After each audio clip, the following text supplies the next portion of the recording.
విధ్వంస పాలనలో రాష్ట్రం తీవ్రంగా నష్టపోయింది.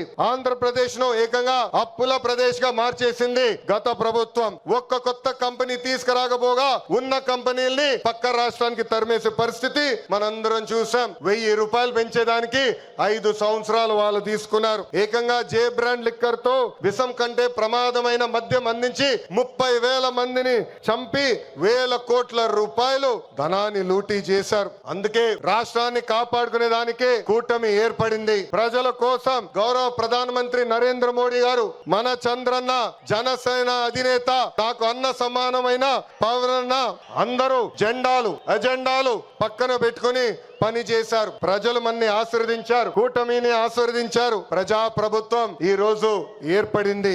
ఎన్ని ఆర్థిక ఇబ్బందులున్నా ఇచ్చిన ప్రతి హామీ కూటమి ప్రభుత్వం నిలబెట్టుకుంటూ ముందరికెళ్తుంది.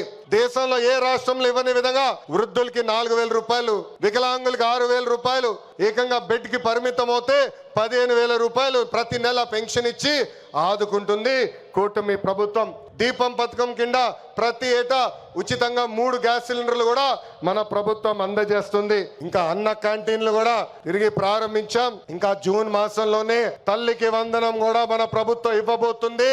అన్నదాత సుఖీభవ త్వరలో అమలు చేస్తున్నాం. ఆగస్ట్ 15 నుంచి మా అక్క చెల్లెలు పెద్దమ్మ చిన్నమ్మలు ఆర్టీసీ బస్సులో ఉచితంగా కూడా ప్రయాణించే హక్కు మన ప్రభుత్వం కల్పించబోతుంది.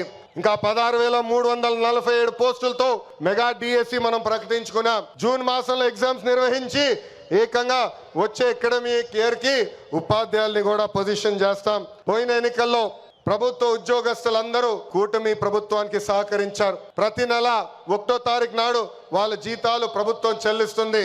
వాళ్ళకి అనేక సమస్యలు ఉన్నాయి. ఆ సమస్యలన్నీ కూడా ఒక పద్ధతి ప్రకారం కూటమి ప్రభుత్వం పరిష్కరిస్తుందని ఈ సభాముఖం వాళ్ళందరికీ తెలుపుతున్నాం.